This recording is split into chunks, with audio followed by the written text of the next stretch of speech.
నమస్తే. రాహు భగవానుడు నక్షత్ర మార్పు మొన్ననే జరిగింది, నవంబర్ 23వ తారీఖు. బట్ ట్రూ రాహు నక్షత్ర transit is on December 2nd. So కాబట్టి శతభిష నక్షత్రం కుంభరాశిలో తనదైన సొంత నక్షత్రానికి శతభిష నక్షత్రానికి ఆయన ట్రాన్సిట్ అవ్వడం జరిగింది. అయితే పూర్వభాద్ర నుంచి శతభిషానికి వచ్చిన రాహు భగవానుడు ఏ రాశుల వారికి ఏ రకంగా రిజల్ట్స్ ఇస్తారు అనేది మనం తెలుసుకుందాం. ఈ సంవత్సరం మొదల్లో ఫిబ్రవరి 24వ తారీఖు ఆయన పూర్వభద్ర నక్షత్రానికి ట్రాన్సిట్ అయ్యారు. మే 18న ఆయన కుంభరాశికి మీనరాశి నుండి ఆయన ట్రాన్సిట్ అవ్వడం, కేతుతో పాటు కేతు భగవానుడేమో సింహరాశికి ట్రాన్సిట్ అవ్వడం, రాహు భగవానుడు కుంభరాశికి ట్రాన్సిట్ అవ్వడం జరిగింది. అయితే అప్పుడు మనం చెప్పుకున్నాం రకరకాల రిజల్ట్స్, రకరకాల గోచార రీత్యా ఫలితాలు ఎలా ఉంటాయనేది చెప్పుకుందాం. ఇప్పుడు ఇన్ జనరల్ రాహు భగవానుడు ఇచ్చే రిజల్ట్స్ ఏ రకంగా ఉంటాయనేది మనం తెలుసుకుందాం. And at the same time అన్ని రాసుల వారు తీసుకోవాల్సిన ఎటువంటి నియమాలు పాటించాలి, లేకపోతే ఎటువంటి జాగ్రత్తలు తీసుకోవాలని తెలుసుకుందాం. ఇక్కడ శతభిష నక్షత్రం గురించి కనుక మనం మొదలు మాట్లాడుకుంటే, శతభిష పేరులోనే ఉంది. 100 టైప్స్ ఆఫ్ పాయిజన్ని కూడా హరించేసే కెపాసిటీ ఈ నక్షత్రానికి ఉంటుంది. అంటే ఈ నక్షత్రంలో పుట్టిన వాళ్ళకు ఉంటుంది. వీళ్ళకి జనరల్గా ఫుడ్ పాయిజనింగ్ అవ్వడం కానీ, లేదా ఇటువంటి అంటే food poisoning related health disorders రావడం కానీ ఇలాంటివి జనరల్గా జరగవు. వైరల్ ఫీవర్స్ జనరల్గా వీళ్ళకి రావు. ఒకవేళ వచ్చినా అది 1 to 4 days గ్యాప్లోనే తగ్గిపోతుంది. బియాండ్ 4 వీళ్ళకి నడవదు, అది ఆ ఫీవర్స్ అనేవి నడవు. But at the same time again it really depends.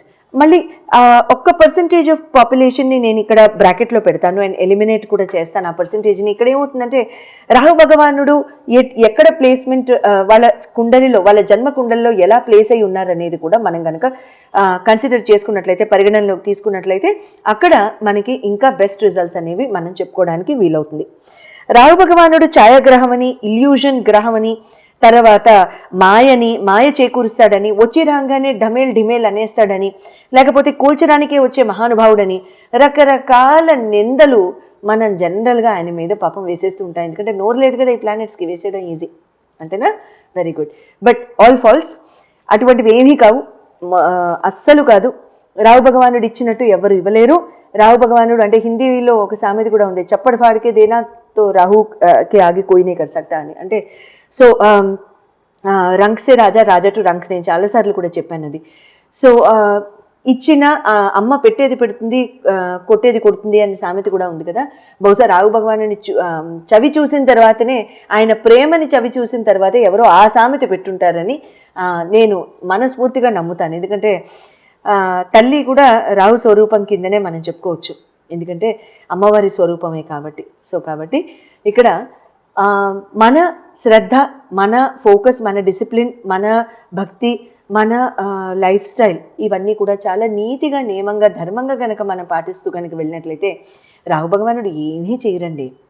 ఆయన ఏమీ చేయరు. మనం ఎక్కడైనా క్రమం తప్పితేనే కాస్త క్రమశిక్షణలో పెడతారు, చేయి పట్టుకుని లాగుతారు. ఆ లాగడంలో కాస్త గట్టిగా లాగుతారు, అంతే, పెద్దగా ఏముండదు, ఇబ్బంది ఏం లేదు. సో ఇక్కడ ఏమవుతుందంటే రాహు భగవానుడు శతభిష నక్షత్రంలో ఇక్కడ చేయడం అనేది, శతభిష నక్షత్ర అంటే ఆ శతభిష నక్షత్ర యొక్క lord doctors of all the planets అని కూడా అంటూ ఉంటాం. సో ఇక్కడ ఏమవుతుందంటే, అంటే ఏదైనా హీలింగ్ కెపాసిటీ వీళ్ళకి చాలా చాలా బాగుంటుంది. శతభిష నక్షత్రంలో పుట్టిన వాళ్ళు ఇన్ జనరల్, అంటే నక్షత్రాల జనరల్ క్యారెక్టరిస్టిక్స్ కనుక ఈ రాహు భగవానుడు ఉన్నప్పుడు ఏ రకంగా ఉంటుందని చెప్పుకున్నట్లయితే, ఈ శతభిష నక్షత్రం యొక్క కెపాసిటీలో ఏమవుతుందంటే, healers, mental wellbeing healers, psychologist, psychiatrist, neuro scientist, neurologist వీళ్ళందరూ కూడా ఈ నక్షత్రానికి చెందిన వాళ్ళు కనుక ఉన్నట్లయితే they will be excelling in their profession very very well. నేను అటువంటి డాక్టర్స్ని చాలామందిని చూశాను. I mean most of them are my clients also. And నేను చాలామందిని చూడడం కూడా జరిగింది. I met a lot of neuro surgeons and neuro scientist who belong to this నక్షత్రం అండ్ వెరీ బ్యూటిఫుల్ డాక్టర్స్. అంటే అసలు హోరోస్కోప్ నేను ఓపెన్ చేయకముందే వీళ్ళు శతభిష అయి ఉంటారు అని అనుకుంటుండగానే వాళ్ళు రాహు యొక్క వెల్ ప్లేస్డ్ బ్లెస్సింగ్స్తో వాళ్ళు ముందుకు వెళ్ళిపోతున్న human beings and lovely human beings అని చెప్పుకోవచ్చు. ఇక్కడ ఏమవుతుందంటే కుంభరాశిలో ఇక్కడ శతభిష నక్షత్రంలో రాహు భగవానుడు వచ్చి రాగానే ఇక్కడ ఆయన ఏదో ఒక చేంజ్, ఏదో ఒక డైరెక్టివ్ అనేది మన లైఫ్స్కి ఇస్తూ ఉంటారు.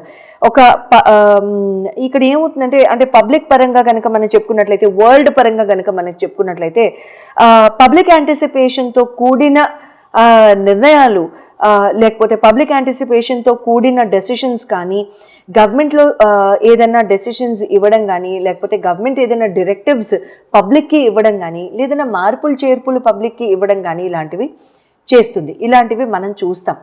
రాహు భగవానుడు శతభిష నక్షత్రంలో ఉంటుండగా ధనిష్టకి వెళ్లే లోపు, జూన్ 30వ తారీఖు 2026 ధనిష్టకి వెళ్లే లోపు గవర్నమెంట్ డైరెక్టివ్స్ ఫార్ పబ్లిక్ ఇటువంటివి చూడడం జరుగుతుంది. Public will hear some change or some directives to follow. Some change అనగానే ఎక్కడికో ఊహించేయక్కర్లేదండి. మనమందరం కూడా ఇక్కడ ఏమవుతుందంటే, సమ్ డైరెక్టివ్స్ అంటే మీరు ఇది చెయ్యండి, ఇటువంటి అంటే పాలసీస్ ఫాలో అవ్వండి, లేకపోతే ఇది ఈ డేట్ కల్లా మీరు కంప్లీట్ చేయాలి, ఇది ఈ డేట్ కల్లా మీరు చేసేయాలి, లేకపోతే ఇది ఈ క్రమంగానే ఉండాలి, ఈ ఫోకస్తో ఉండాలి, ఈ డిసిప్లిన్గా ఉండాలి. ఇటువంటి changes government will give directives and will make policy changes across the country.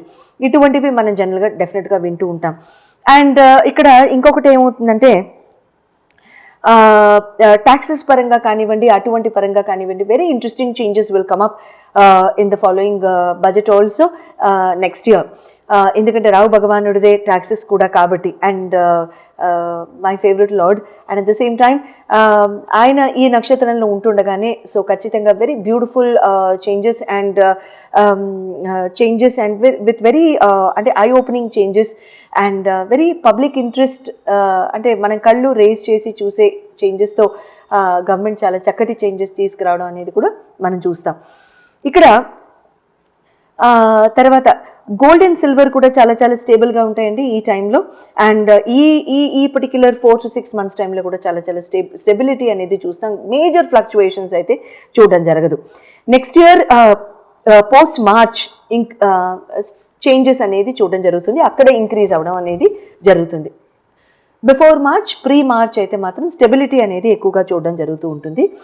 And ఇక్కడ IT, creative fields, doctors, neuro scientist, neuro psychologist, psychiatrist, healers, mental healers, creative fields, artist, dancers, singers, painters, ఇటువంటి వాళ్ళందరికీ కూడా కళలు, లలిత కళలు, ఇవన్నీ కూడా రాహు యొక్క డిపార్ట్మెంట్సే కాబట్టి ఇక్కడ వీళ్ళందరికీ కూడా excelling in their own professions, excelling in their own fields, ఇవన్నీ కూడా జరగడం జరుగుతూ ఉంటుంది. చాలా శుభంగా ఉంటూ ఉంటుంది. మీరు కనుక ఎంతో కాలంగా ఈ పర్టిక్యులర్ ఫీల్డ్స్లో మేము ముందుకు వెళ్దాం అనుకుంటున్నాం, బట్ వెళ్ళలేదు, ప్రోత్సాహం లేదు, లేకపోతే ఇంట్లో పనుల మొలాన, ఇంట్లో రెస్పాన్సిబిలిటీస్ మొలాన చేయలేదు అనుకుంటే, please take out time for your self. And ఈ టైంలో కనుక మీరు చేసినట్లయితే చాలా శుభంగా ఉంటుంది. Take the blessings of Rahu and నక్షత్ర లార్డ్ యొక్క బ్లెస్సింగ్స్ తీసుకుని కనుక మీరు ముందుకు వెళ్ళినట్లయితే చాలా చాలా శుభంగా ఉంటూ ఉంటుంది. అట్ ది సేమ్ టైం ఇక్కడ మీకు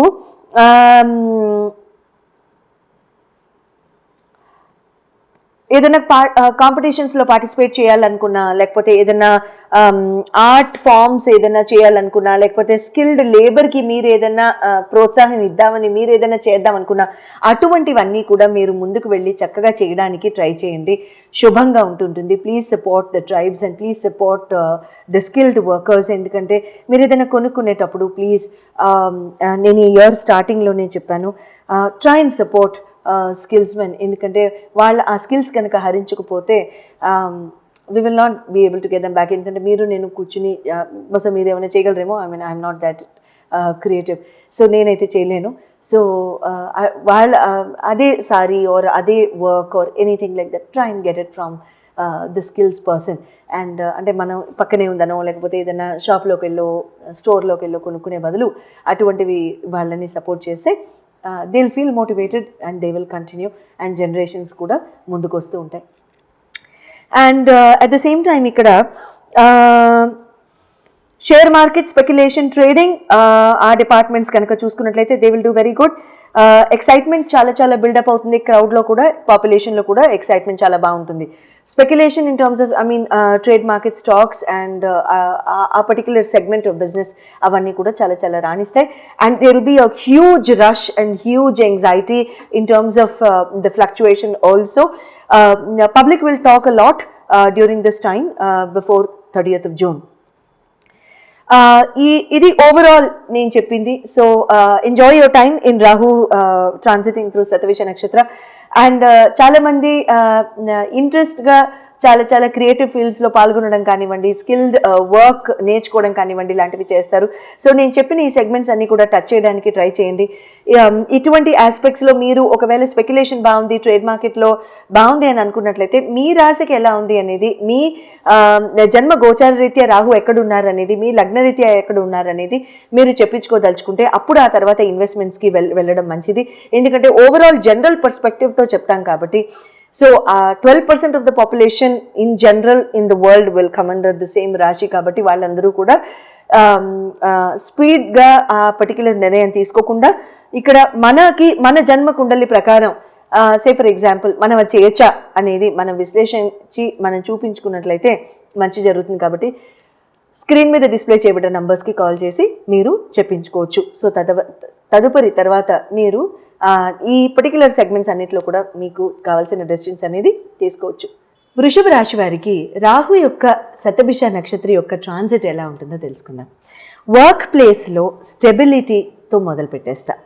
ఇక్కడ ఎక్స్పెరిమెంటేషన్ ఎట్ వర్క్ అనేది కొంచెం తగ్గించి చేస్తే మంచిది. అంటే అడిషనల్ రెస్పాన్సిబిలిటీస్ నేను ఎప్పుడు తీసుకుంటాను, ఇప్పుడు కూడా తీసేసుకుంటాను, వెరీ గుడ్, ఆ యాటిట్యూడ్ చాలా మంచిది. But at the same time ఎక్స్పెరిమెంటేటివ్గా నేను ఏదో చేస్తాను, అది ఇది కాకపోతే అది కాకపోతే ఇది, A or B or C, అట్లా పనికిరాదు. ఇక్కడ మీరు చేసే వర్క్ని ఇప్పటిదాకా కమెంట్స్ రాకపోవచ్చు, but here you will be commented. ఇక్కడ మిమ్మల్ని పిలిచి కూర్చోబెట్టి మరీ క్లాస్ పీకేస్తారు. సో కాబట్టి ఇక్కడ ఎక్స్పెరిమెంటేషన్ అట్ వర్క్ అనేది తగ్గించండి. స్టెబిలిటీ అట్ వర్క్ లాస్ అనేది ఉంటుంది. వర్క్ ప్లేస్లో స్టెబిలిటీ ఉండదు, కాస్త స్టాగ్నేషన్ ఉంటుంది. అప్ అండ్ డౌన్ టాంజెంట్లో గ్రాఫ్ మూవ్ అవుతూ ఉంటుంది. స్టెబిలిటీ ఉండదు అనేసావు అంటే ఉద్యోగం పోతుందా? స్టెబిలిటీ ఉండదు అని అంటే ఇక్కడ percentage yes, but at the same time ఇక్కడ మీకు కొంచెం ఇక్కడ ఏంటండి ఇలా చేశారు, ఇలా చేస్తుంటే బాగుండేది, లాస్ట్ టైం కూడా చెప్పాను, మీరు అదే రిపీట్ చేశారు అనగానే మనం ఎక్కడికో వెళ్ళిపోతాం. ఏమవుతుంది, అది అవునా, మనం ఇలా చేసామా, అవునా కదా, ఇప్పుడు వీడు ఏం ఆలోచిస్తాడు, వెనక ఏం ఆలోచిస్తాడు, ఇంకెవరితో డిస్కస్ చేస్తాడు, ఈ పాయింట్స్ అన్నీ వచ్చేస్తాయి. సో కాబట్టి అటువంటి ఎక్స్పెరిమెంటేటివ్ ఆస్పెక్ట్స్ వర్క్లో లేకుండా అనేది చూసుకుంటూ ఉండండి, మంచి జరుగుతూ ఉంటుంది. రెసిగ్నేషన్స్ చాలా ఎక్కువ చేస్తారు వృషభ లగ్న వాళ్ళు, వృషభ రాశి ఈ టైంలో. So please do not resign. తొందరపాటు నిర్ణయాలు తీసుకోవద్దు, హేస్టీ డెసిషన్స్ వద్దు. బాస్ మీద కోపం వచ్చింది, పక్కవాడి మీద అలిగాము, వెంటనే రెసిగ్నేషన్ ఇచ్చేసాం, ఇది కాకపోతే అది, నాకు 20 ఏళ్ళ ఎక్స్పీరియన్స్ ఉంది, నాకు 16 ఏళ్ళ ఎక్స్పీరియన్స్ ఉంది, very good, but I'm sorry, వెంటనే జాబ్ రాదు. సో ఎట్టి పరిస్థితుల్లో please continue wherever you are until June 30th June వరకు కూడా ఎట్టి పరిస్థితుల్లోనూ రెసిగ్నేషన్స్, జాబ్ చేంజెస్, కొత్త జాబ్స్కి మారడం లాంటివి ఎట్టి పరిస్థితుల్లోనూ ప్లాన్ చేయకండి. బిజినెస్లో కూడా చాలా అంటే ల్యాక్ ఆఫ్ చేంజ్, అంటే you will be looking for change but they will not be any change. అంటే మూవ్మెంట్ కోసం చూస్తారు బట్ మూవ్మెంట్ పెద్దగా ఉండదు. ఎక్స్పెక్టేషన్స్ ఏం పెట్టుకోవద్దు, please continue doing your work. ఏంటి మాధవి ఇవన్నీ చెప్తున్నావు? బట్ ఎనీవే ఇక్కడ ఏమవుతుందంటే just a slow time for వృషభ రాశి అండ్ వృషభ లగ్న. Please be very very careful and చేసే పనిలో కూడా చాలా జాగ్రత్తగా చేయండి. ఎక్కడ కూడా మీరు చేంజ్కి వెళ్ళడం లాంటివి please do not experiment and don't jump in to doing something extra. తర్వాత ఓవర్ కాన్ఫిడెన్స్ అనేది మాత్రం ఎట్టి పరిస్థితుల్లో ఇక్కడ ఉండకూడదండి. ఓవర్ ఇమాజినేషన్, ఓవర్ కాన్ఫిడెన్స్ అనేది ఉండకూడదు. ఇక్కడ ప్రాపర్టీ ఎవరైనా కొనుక్కోవాలనుకుంటే మాత్రం వాళ్ళకి బాగుంటుంది. ఓన్ వెహికల్స్ కొనుక్కుంటారు, చాలా బాగుంటుంది. కీప్ మూవింగ్ అండ్ ఎవరి మిస్అండర్స్టాండింగ్కి కూడా మీరు లోన్ అవ్వద్దు. Especially bosses, management, administration. ఇక్కడ మీరు అంటే హిందీలో గలత్ ఫెమికే షికార్ బన్నా అంటారు. So it's like misunderstanding cause చేసే సర్కమ్స్టాన్సెస్, సిచ్యువేషన్స్ వస్తూనే ఉంటాయి. గవర్నమెంట్లో ఉన్నా సరే, ప్రైవేట్లో ఉన్నా సరే, బాసెస్, అడ్మినిస్ట్రేషన్, మేనేజ్మెంట్ చాలా జాగ్రత్త. ఎక్కడ కూడా ఒక ఎక్స్ప్లెనేషన్ ఇవ్వాల్సిన అవసరం రావడం, మీ మీద జడ్జ్మెంట్ ఇవ్వాల్సిన అవసరం రావడం ఉంటుంది. నువ్వు జడ్జ్మెంట్ అనేసావు, లీగల్ కేసా? See, opinionating can be done by anybody, it need not necessarily be a legal case, అంతే కదా. సో ఇక్కడ ఒపీనియన్ ఇచ్చేవాళ్ళు 100 మంది రెడీ అయిపోతూ ఉంటారు, బట్ అవి టేకింగ్ దట్ ఒపీనియన్ అనేది మన మీద ఆధారపడి ఉంటుంది. సో ఇక్కడ ఏమవుతుందంటే మీ మీద ఒక డెసిషన్ ఇస్తున్నారు అని అనుకున్నప్పుడు అసలు ఆ సిచ్యువేషన్ అరైజ్ అవ్వకుండా చూసుకోవడం మన శ్రద్ధ, మన ఫోకస్ అండ్ మన discipline. Wishing you all the very best. Doubts ఉంటే, లేకపోతే ఏ టైమ్స్లో మీరు చాలా కేర్ఫుల్గా ఉండాలనుకున్నారు అనుకుంటే, రాహు మహాదశ, రాహు అంతర్దశ, అష్టమంలో రాహు, తర్వాత ఇక్కడ మీకు ఆల్రెడీ అష్టమంతోనే రాహు చూపు ఉంది కాబట్టి సో ఇక్కడ చాలా చాలా కేర్ఫుల్గా ఉండడానికి ప్రయత్నించండి. మీరు స్క్రీన్ మీద డిస్ప్లే చేయబడిన నంబర్స్కి కాల్ చేసి మీరు ఇంకా క్లారిటీ తీసుకోవచ్చు. శుభం భూయాత్.